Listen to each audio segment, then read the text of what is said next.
Hello. So, welcome back from your break.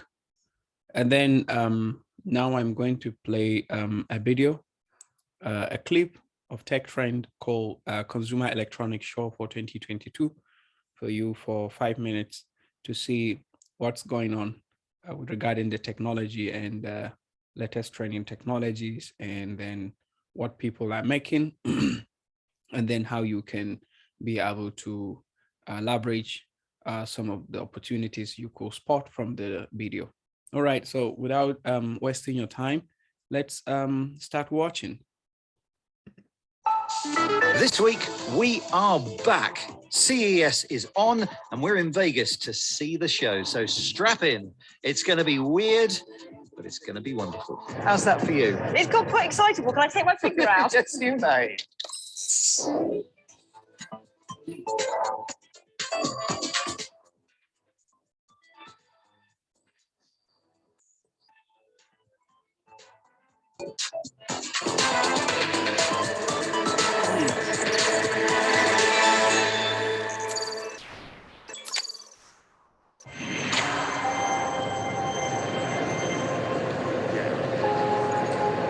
That's it from us, from CES. We'll be back in Vegas next year. Next year. Not a casino or convention centre in sight.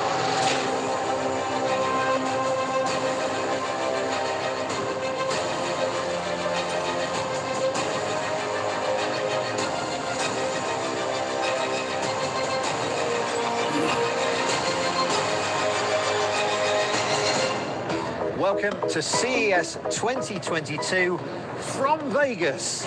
It's been touch and go, but we made it, and there's plenty of tech here. Yeah, not as much as we were expecting, though, to be honest. In fact, quite a few big names pulled out quite late in the day due to you-know-what, which does mean that the world's biggest tech show feels somewhat smaller, doesn't it? There are still plenty of gadgets, though. I'll be looking at a few for the home in a minute, but in the meantime, do you fancy a brew? I think it's time for a tea break, don't you? You've been working hard already, Very clearly. hard, yes. This is called the Brew Tea Maker. Now, you can put in it any loose tea or tea bags, and then you set it for exactly how long you want that tea to be brewing for.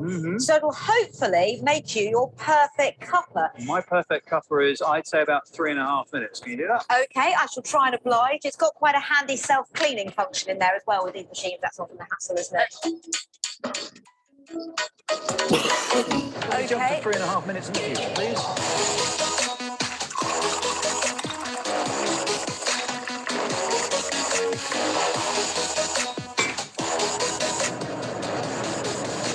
Yeah, I would say not a bad cup of tea. Oh, she's gone. That should keep him busy for a bit. Now, these days we're having more food deliveries than ever. So could this be a solution? Fresh Portal allows you to set it to hot or cold, so your delivery should be kept at just the right temperature. The finished product will have UVC light to sanitize it and a camera to monitor your food. But the problem is you do need to cut a big hole in your house to put it in. And here's today's delivery, which is rather unusually some yogurt. One issue with deliveries is that they often come with way more packaging than you need. That I'll be after later. But ClearDrop hopes to overcome the problem of not enough soft plastics being recycled with this, a device that compresses them. You can either put in their plastic bags like this or any soft packaging. This is just a prototype. The finished product will be about 2/3 of this size, but this is what happens. This is what the plastic comes out looking like once it's condensed. I've been told that this is probably the quantity that your average family would come up with over the course of 2 months. And being like this instead of big puffy bags does make it a lot easier to be ground down at a recycling facility. Anyhow, I'm going to pop that there because I need to get to the kitchen. As it happens, I'm not much of a fan of plain yogurt, but there is a reason that I've got this here. First of all, let me pour some into a bowl. This is Spoontech, and the company claims that through a mild electric current that runs through it, your food should taste better. Now, when I'm using it, the food will be covering this silver dot here. And when I'm eating with it, my finger will naturally cover that silver bit at the back. So this light will come on to show that it's definitely working. To test it, I'm actually going to be blindfolded so that I can't tell the difference between this, the functioning spoon, and these two that don't. I'm going to put this on and, Omar, can you come over and just mix things up a bit so I don't know what spoon I'm using? Okay, it's here somewhere. Okay, this tastes like yogurt. That tasted exactly the same as it did on the first spoon. Strangely, that mouthful maybe sort of tasted a bit better, but I don't know. If I wasn't really thinking about it, I wouldn't notice a difference. It's not like you feel an electric current or anything, but I'm going to guess that this is the right spoon. It is. Okay, I was genuinely not expecting that. Okay, well, let's give it a go again. I think this is the spoon. No. No, and I really thought it wasn't the first one. Maybe it was just luck, I guess, the first time. Let's do it again. Not feeling so sure this time. I'm going to go for this being the spoon. And it is. OK, that was 2 out of 3. And it could be luck, but I don't know. It was 2 out of 3. The difference was so small. I wonder if it'd be more substantial with something that tasted a bit stronger, but I don't know. That's my really scientific test. And when it's time to leave the house, especially if you're going to be away for a while, then you may be concerned about security. And here's something that's taken things on a level from the old timer switch that makes it look like someone's in when the lights go on and off. Let me just set it up. There we go. Simple. It's got a sensor in it, so it knows if it's day or night. Done.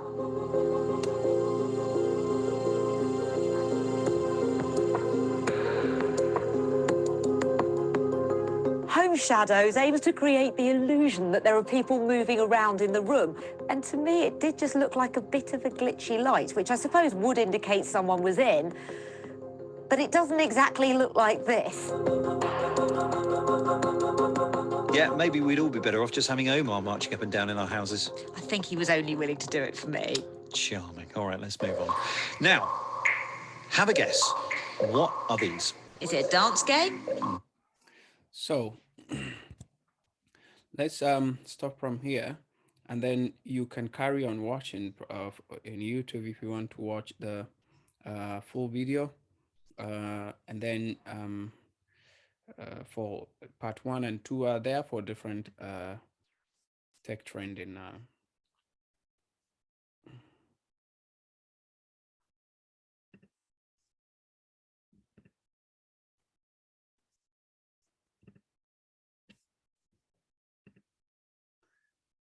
So moving on with our own lecture, you have seen from the previous video and then previous slides that we have covered so far, that you can leverage the opportunities that are there in the digital market because every person online is your potential customer. So, and then you have to look at different environment with different problems to be able to devise solution. So from the video, we have seen in 2022, some of the latest gadget for smart homes, for coffee making or tea making, and then keeping the temperature of deliveries at the appropriate temperature that you want it to be. And then we have also seen the intruder alarm, or like some sort of things that will mimic like individual at home. So there are lots of these technologies available at the moment. I believe if you watch the video completely, you'll see some amazing tech devices or tech gadgets that you could be able to use, buy or sell or market, or use it for your startup also.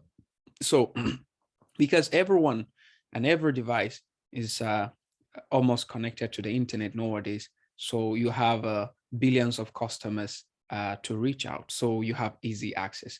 So e-connectivity, and let's see what could be some of these opportunities. So nowadays people actually engage more with their electronic devices, their smart gadgets, than they do with the physical interactions with individuals. So we have seen like nowadays, when you're sitting with a friend, most of the time, if you're about 10 of you, almost everyone is on his mobile phone. So if you can be able to reach those people, even though you're not physically attached or physically together, then they are your potential customers, and you can be able to have access to a wider and larger market. So, and then with such devices, you can simply advertise your product, and you can also do transactions online. Just send your, if you're using the simple account number and then do the transfer for you, it's okay. Or you can also use, if you're a bit sophisticated, you can be able to design an app that will enable payment, and then purchase and also order preparation for delivery. So some of the successful e-commerce or e-businesses in Nigeria, as an example, you remember, or you all are aware of Konga, which was founded in 2012 by a guy called Sim Shagaya, who have seen an opportunity there. And then I think there was only eBay and Amazon, which are actually in the United States and in the Western countries. So, and then he brought this Konga, and then he started doing this e-business or e-commerce online, or online digital store or online store. And then then Jumia as well, in about the same time, 2012, which was founded by two friends, Tunde and Rafael. So and then they have employed quite a number of individuals. If you look at then, this is I think since 2014, they're not updated. I think if you look up probably now, they might go beyond this 1,800 number of employees at the moment, because the business expands. So some other e-commerce examples today, apart from Konga and Jumia, is AliExpress, Amazon, eBay, Mall for Africa, and a lot more. So even today, you can even do some businesses or e-commerce via WhatsApp, via Instagram, via all these social media networks. You can easily advertise your product and services, and then get a wider market, and then you reach potential customers that are in billions, instead of just having a corner shop in your own area that is maybe accessible by few individuals. So you're at the comfort of your house, in your own room, you advertise to millions or billions of people, and then probably you might get much more larger customers than you do if you do it physically. So those are some of the opportunities you should be looking at. So how about e-commerce models? So what are the models that I use? So we have two models, which is actually categorized based on the business. Sorry, you have different models, but categorized in based on the nature of the market or market relationship, and then the technology used. So if you look at the market relationship models, the first one, you can have business to business or business to consumer, business selling directly to consumers. Say, for instance, if you look at say Amazon, some businesses put up their services and then selling directly to the consumers. Or eBay, it's also another example that businesses put on their product online, and then consumers buy for their own use. Then you can have a model based on the relationship between business to business. So business selling to another business, not actually the consumer. Then that another business will sell to the consumer directly. So you can go back to the other model at the first one. So consumer to business, and then consumer can also sell to a business. So individuals can sell product to a big business. So it's also happened, say for eBay, that individuals can be able to put on some of their stuff online or their goods online, and a company could buy.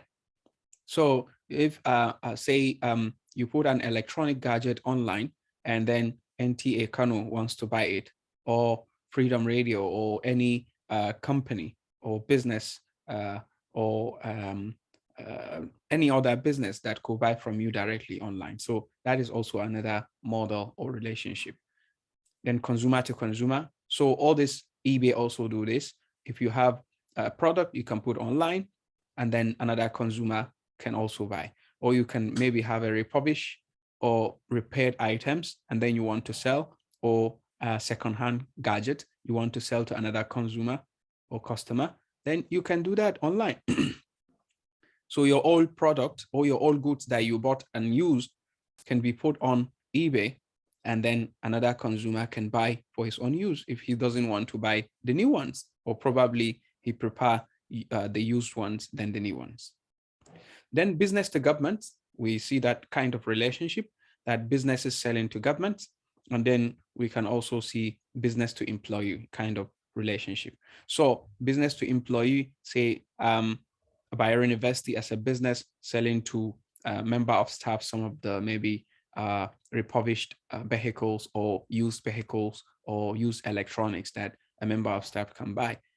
So there is that kind of relationship. If you look at the second one, business to business, you can take an example, would say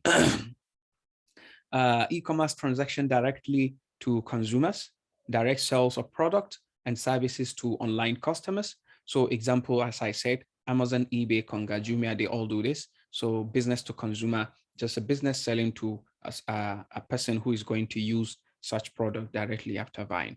So, and then online retailers, storefronts, and then content providers. You can have say Dangote having a website, and then he's selling to individuals that will be using his cement or his sugar. You can buy 1 or 2 or 12 or whatever directly from Dangote. So it's a business. Or maybe, for instance, if any other local shop, maybe shopping mall, have a website, you can be able to purchase product from them that you're going to consume, you're going to use, you're not going to sell. And then content providers is another thing.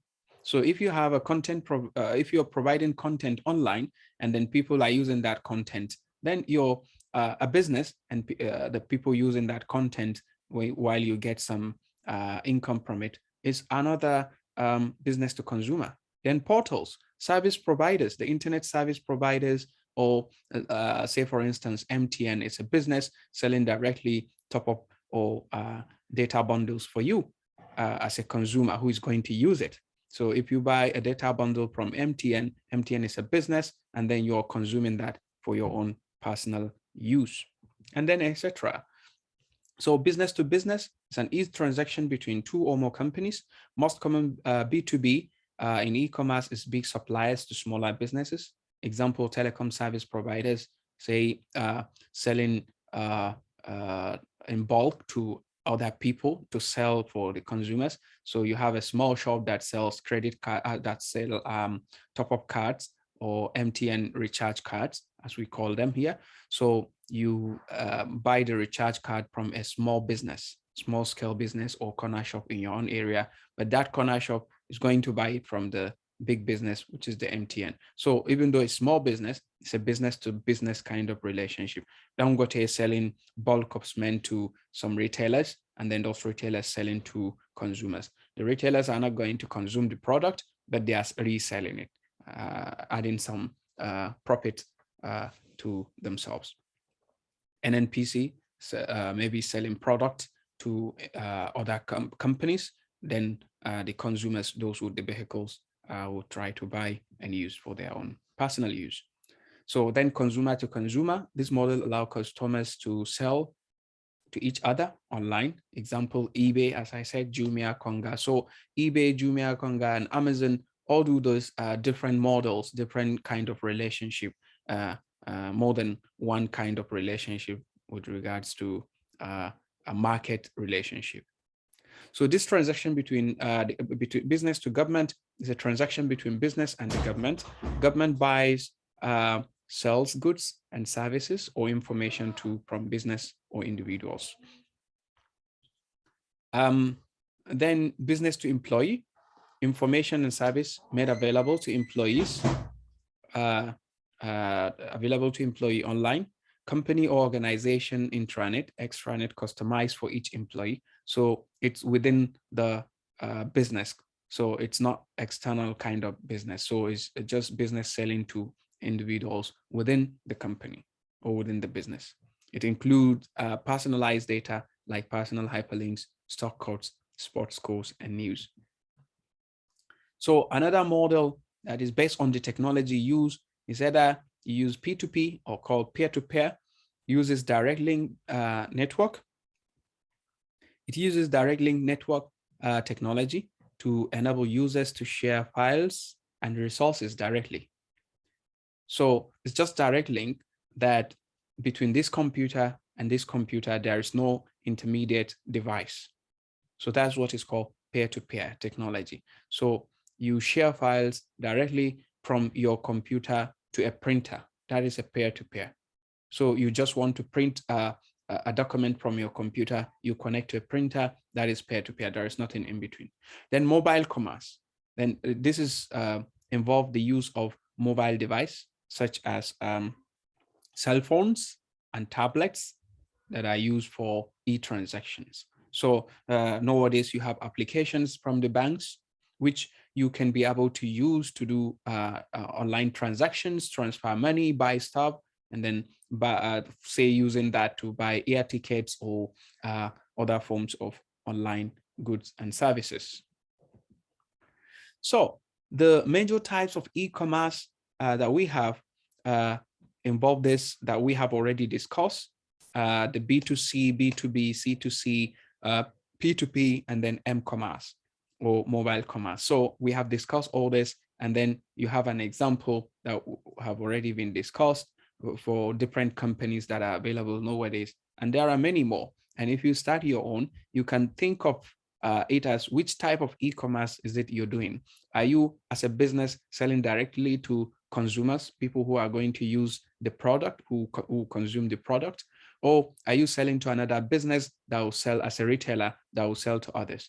Or are you a consumer that wants to sell something? There are platforms, or you can create a platform that you're just selling your used goods, or you're selling your product to another consumer. Then the type of technology used, either peer-to-peer, or there is an intermediary, or using mobile device.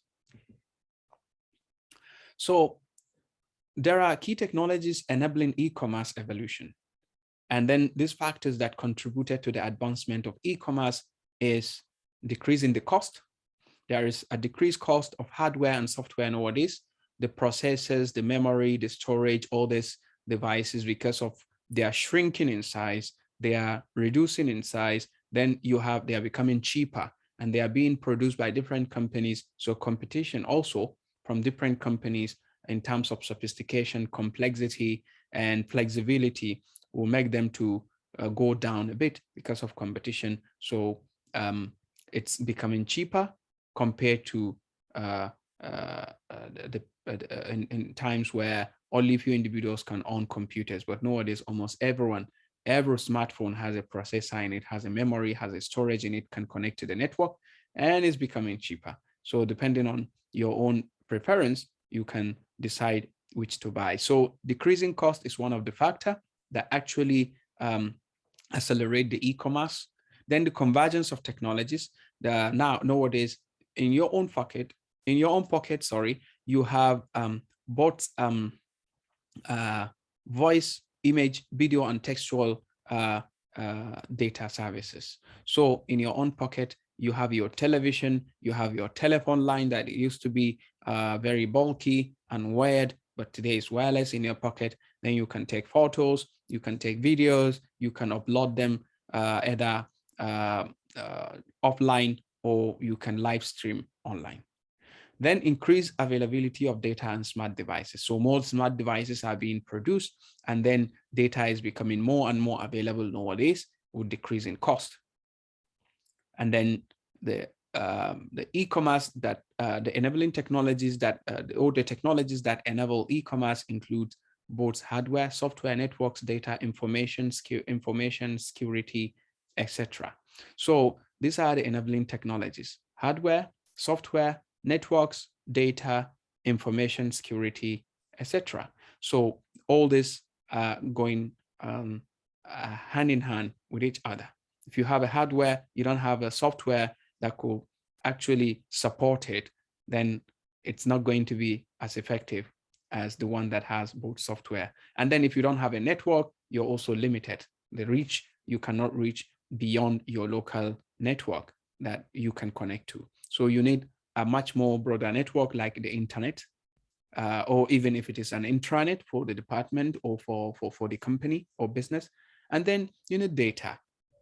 Data in this regard does not mean just the top up you have in mega in GB or in MB. No, data could be some sort of maybe analytics or some form of information that you get by connecting on social media, on other sites, that will help you to do the marketing, and then that will help you to, reshape or upgrade or update your own product and services. Information security also, because if you have huge information and a lot of connectivity, a different individual connecting, then there is a risk for being attacked. So you need to enhance security as well. So also security is very important factor, and enabling technology for so maybe cyber security to avoid stealing of ideas, to avoid even stealing of money, to avoid being scam and things like that. So these are the key enabling technologies for e-commerce nowadays, and they are actually improving day by day, and then new innovations and new technologies are being added in this regard. So e-commerce enablers, as we have discussed: hardware, software, networking, security. So these are the things that that enable the infrastructure that enable e-commerce. And then there are players on the other side. On your left-hand side is the infrastructure. On the right-hand side is the players. These are the players: the IBM, HP, Apple, Microsoft, that produce both hardware and software. Cisco as well for networking, and then security. You have different companies producing or trying to improve the cyber security space.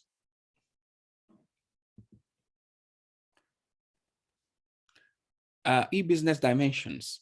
There are dimensions for e-business. This involves physical dimensions,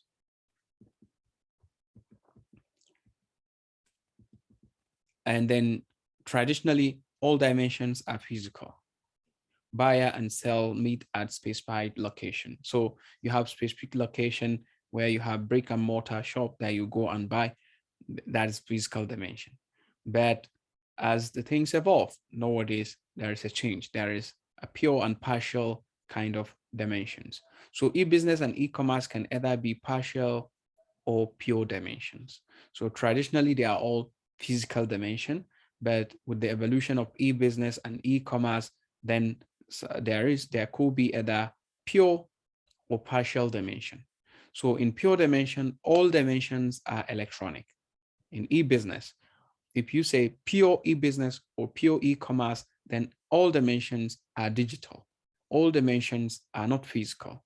Partial is a combination of both digital or electronic and then physical dimensions. So we'll see in pure dimensions, you do the buying and selling without physical contact, without going to physical space or physical environment. You just go on, say if you buy on eBay, you order online, they will do the packaging and then do everything and send it over to you.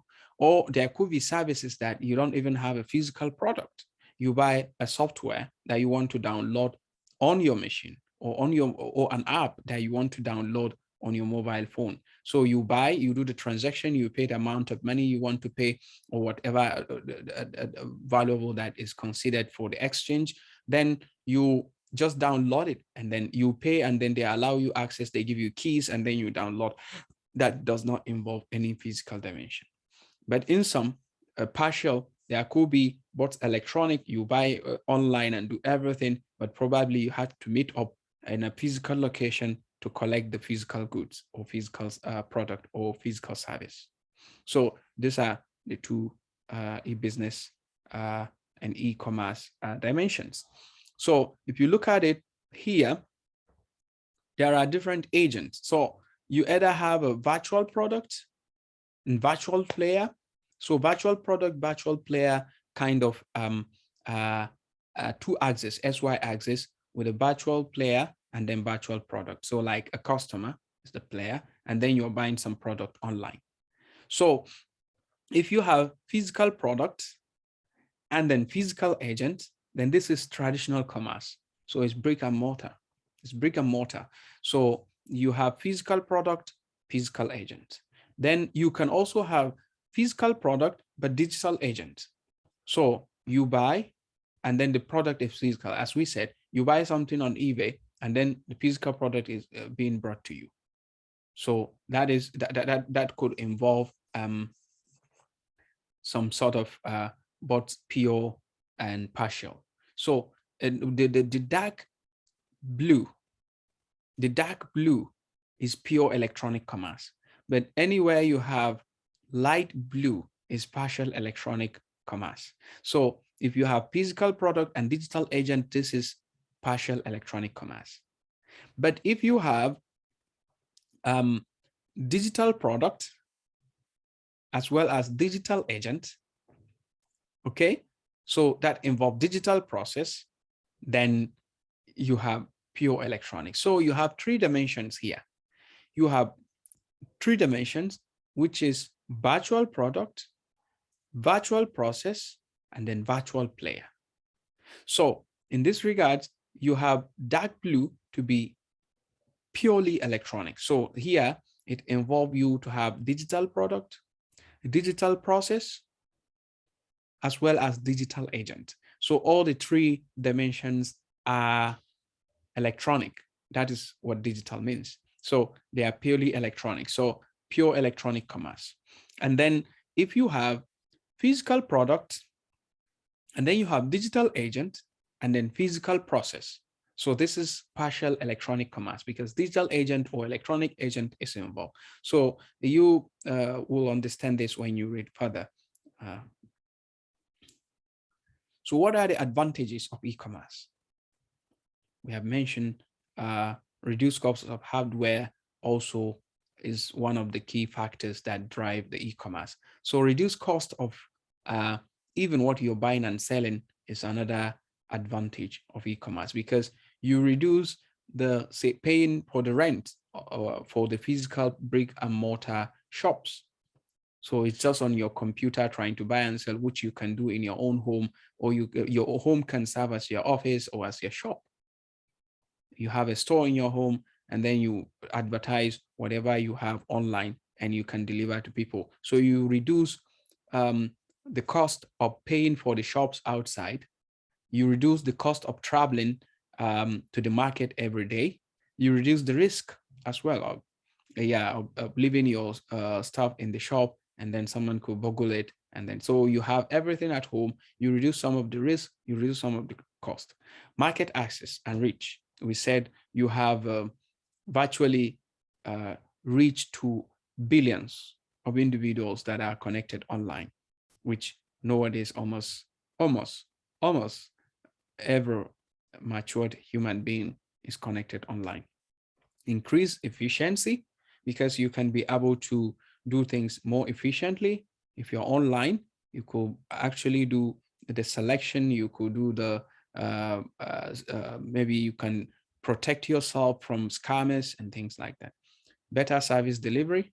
So because there is a huge competition online, so different companies selling same product, you can be able to search who has a better service delivery. So you can check the say rating feedbacks before you buy. So everyone now have to make sure that he provide effective service delivery, and then competitive advantage, then continuous trading.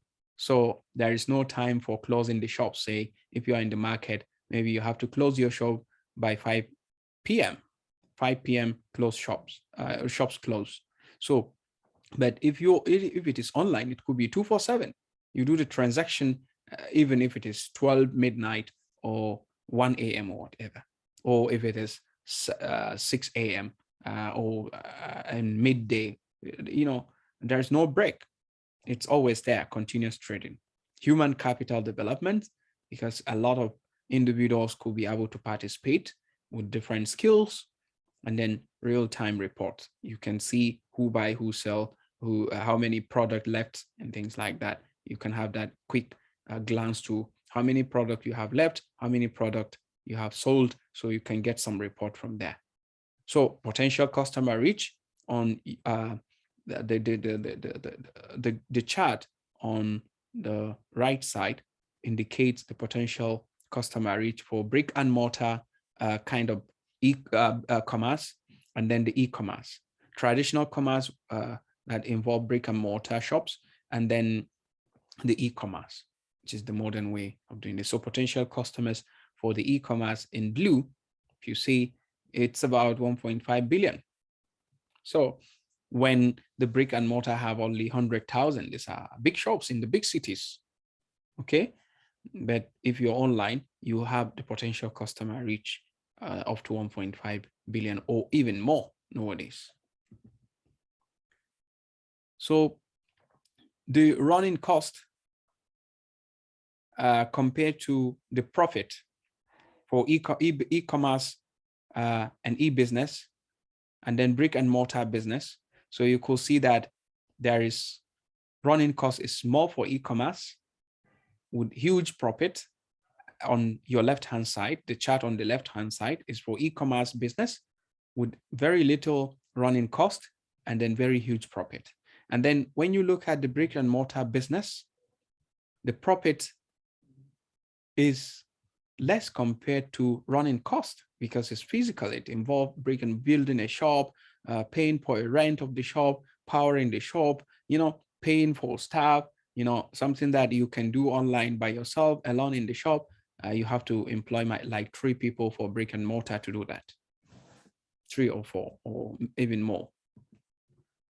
So disadvantages of e-commerce. Some of the disadvantages of e-commerce include some people are technophobic, technology phobia. They are afraid of technology because they don't want to get involved. They think they could be scammed. They think they could be, cheated, things like that. Sustainability. Not everyone could sustain e-commerce online because of maybe this kind of skills that is involved, and then real-time monitoring. And then if they cannot cope with the better customer service, then the competitors, those who can compete better, actually the business could collapse because it may not be sustainable. Risk of ignoring e-commerce, opportunity cost as well, and the risk of losing focus sometimes because you have huge amount of customers, and then risk of failure, then extra cost because you have to buy software, hardware, you have to pay for the networks, and then you have to pay for security services or cyber security if you have a big business that involve huge amount of transactions that involve valuables as well. So we have different examples. Let's say taking different aspects of life. Let's take medicine, for example. So apart from just buying and selling, there are a lot of businesses that could be conducted online. Say, for instance, medical care. So electronics and internet cut across almost all aspects of life. Several applications are developed for e-health care, from diagnostics, treatment to prescription and e-surgery. So today, surgeons can perform surgery virtually using robots, using telemedicine and surgical robotics technology. Medical records and consultations accessible online. Example, Pew, NHS, that's National Health Scheme in the United Kingdom. They have an app, NHS app, that you can book an appointment with the doctor. You can see your maybe previous consultations. You see the reports about your health. You have all the medical record there. And sometimes even prescription could be provided from there. And then except if you need physical treatment, then you can book an appointment to see a doctor or GP physically. Smart electronics, watches, phones today for health monitoring, health data record, and then to monitor the health and services, to monitor the health.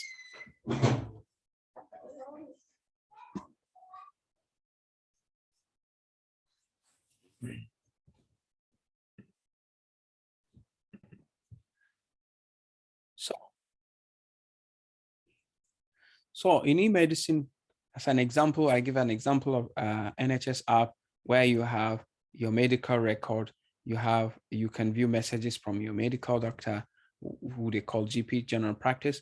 You can view your GP health record. You can order a prescription and whatnot. If you look at the some of the apps, the health app on your mobile devices, they can monitor your activity. They can actually tell you what is your health record, and then you can be able to monitor your health with that. So there are a lot of technology going on today, including implantable biosensor chip that can monitor glucose and drugs in real time. So these are all using electronic and networks. So circuit with 6 sensors, and then you have a control unit analysis, incoming signal, and then radio transmission. So it involves both electronics and networks. So involve electronic and ICT. You have some websites who provide this, like your MD, pre-health assistant, and then so you can read this over and see how you can be able to get some. WebMD is another example. And then, so moving on, how do you start an e-commerce business? So there are steps that are involved. Some of these steps involve starting out with simple messaging, mobile communication. So you can start by messaging people that these are the product that I got. Or nowadays with the social media, you can post the picture with the details of what you have. Getting online, accessing email. So then web publishing, if you want to have a website for your business, you can do that. Then interacting bulletin boards that you can interact with the customers, and then web transacting, you can enable on your page that people can buy and sell using their credit cards or debit card to just do the transaction without you being communicating with them directly. So you can enable that web transacting or e-commerce transaction online. Then web integration with business transformation. So these are some of the steps that you need to take for starting off an e-commerce business. You have a checklist. How do you plan your e-business? You have a checklist that you look at your business, what you can do, and what are the strengths and weaknesses of that business. You do the research, preliminary research for who actually does the same business or close to what you're doing. Then you define your goals. You do some research. You research the industry, which industry you want to do the business in, and then do the research and see what are the gaps, what are the problems that are there that you're coming with new innovations or new ideas that could be able to get you some customers. You do something different. You research the customer. You also research the competitors, because there are people who are actually doing what you want to do or what you're doing. And then you research and see what advantage are you going to have over them? And then what are you bringing that they don't have? How do you actually get your own products or services being accepted instead of theirs? Then you establish the marketing strategy. How do you market your product and services? Then establish the implementation and operations plan. Then you create the financial schedules, so your budget, your kind of shares, and then format and assess the e-business plan. So e-commerce builders, these are some example of some digital digital commerce providers you can use to build your own website or your online business. So Shopify, Wix, and then Volution. And if you search online, there are a lot of them: Yahoo Small Businesses, Squarespace, and many more. So based on your own preference, read through and see whether which one is best for your own business, and then the cost probably, so you can see the free ones for trial, and then how much are you going to pay if after the trial. So the continuation of e-commerce builder. So since we discussed the issue of e-health, so I wanted to share a video with you, but because of time, I'm going to probably share the link to the video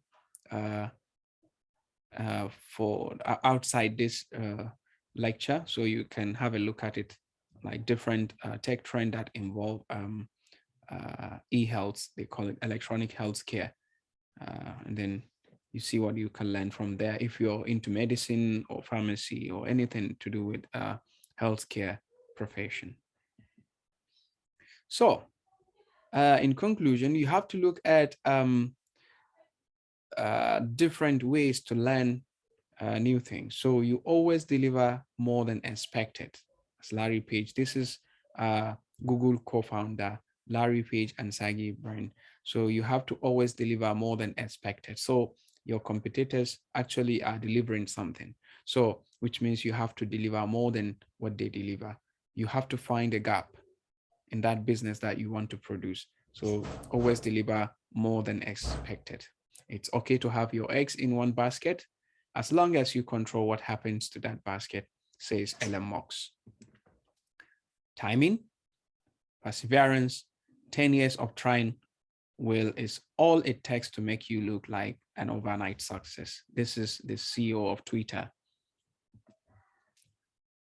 You have to be willing to be misunderstood if you're going to innovate. So because innovation involves new thinking, so not everyone thinking the same way. So people misunderstood you. People misunderstand what you're trying to do. So just don't get distracted by misunderstanding from individuals. So the CEO of Amazon says this. So you have to be focused and pay attention to your goal, and then motivate yourself. Don't be discouraged by others. So today is cruel, tomorrow is Cruella, and then the day after tomorrow is beautiful. So this is just, this is Jack Ma, the Alibaba founder, but they are telling you the struggles that are there. Just because you start, don't think if it fails, that's it. Keep moving. You can fail and try again. So you might not get it today, you might not get it tomorrow, but the day after tomorrow, you can make it. We only wanted to do one thing and do that really well. So you have to do things really well. You have to innovate. You have to be different. Okay? As an entrepreneur, it's your innovation that is the key. Don't just do business of buying and selling. You have to do whatever you do it really well. This is the CEO of WhatsApp then, because now it's owned by Facebook or Metaverse. Don't worry about the failure. You only have to be right once. So you can fail many times, but once you get it right, then that's it. Dropbox. An entrepreneur is someone who jumps off the cliff and builds a plane on his way down. So you don't have the plane, but you just jump, and then by your way on your way down, you build a plane. Okay, so this is risk taking. So you take, as an entrepreneur, you know from your previous models that you take more than risk that are both financial and physical risk. You take more than necessary risk, or you take more risk than any other business person. If you're an entrepreneur, you take more risk. So this is the risk that Reid Hoffman is talking about, that you have to take a risk if you're starting an e-commerce business, or if you're starting an innovative process or innovative business as an entrepreneur.